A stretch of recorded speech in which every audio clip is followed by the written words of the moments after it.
Il y a 15 ans environ, un moine bénédictin de passage au monastère de Prouille, le 2 août, avait été invité à présider la messe de la bienheureuse Jeanne d'Aza.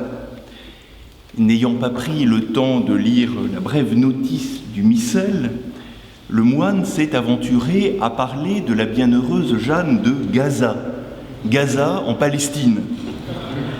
L'espace d'un instant, il avait cru que l'on célébrait une héroïne contemporaine des pères du désert. L'anecdote est significative. Que sait-on de Jeanne d'Aza ? La réponse, c'est quasiment rien.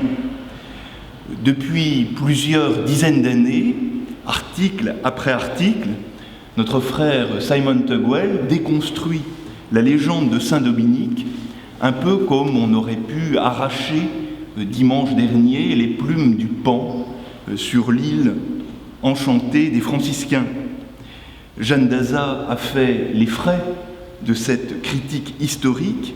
Elle a même perdu son nom, d'Aza.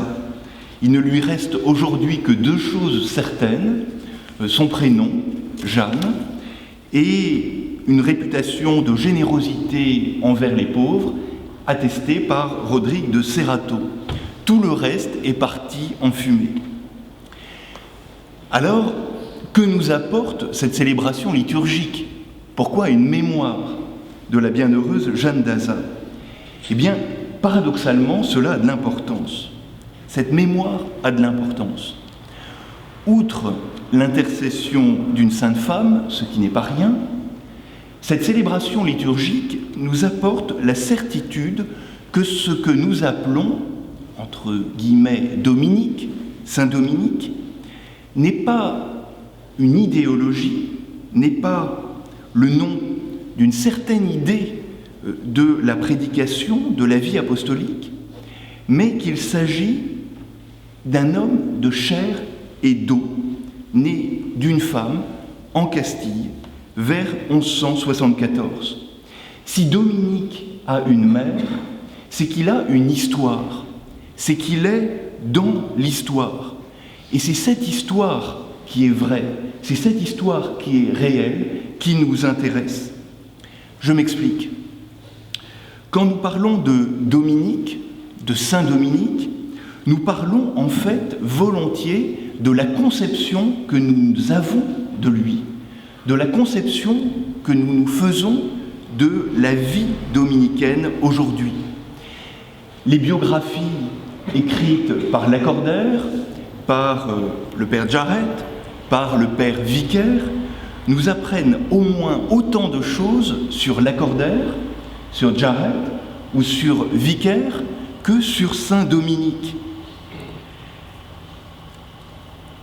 La mémoire de Jeanne d'Aza nous invite au contraire à considérer le Saint Dominique historique, le Saint Dominique de Caleruega, celui qui a réellement fondé l'ordre des prêcheurs sous l'impulsion d'Esprit Saint et nous l'a transmis.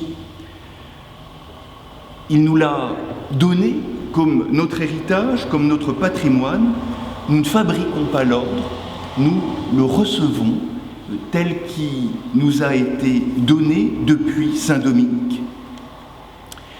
Voyez-vous, le regard que nous portons sur Saint Dominique est au fond une image inversée du regard que les habitants de Nazareth portent sur Jésus, dans l'évangile que nous venons d'entendre.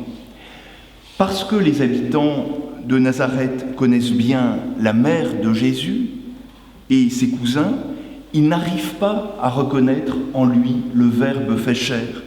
La dimension historique éclipse le message, le rend incompréhensible à cause de la proximité.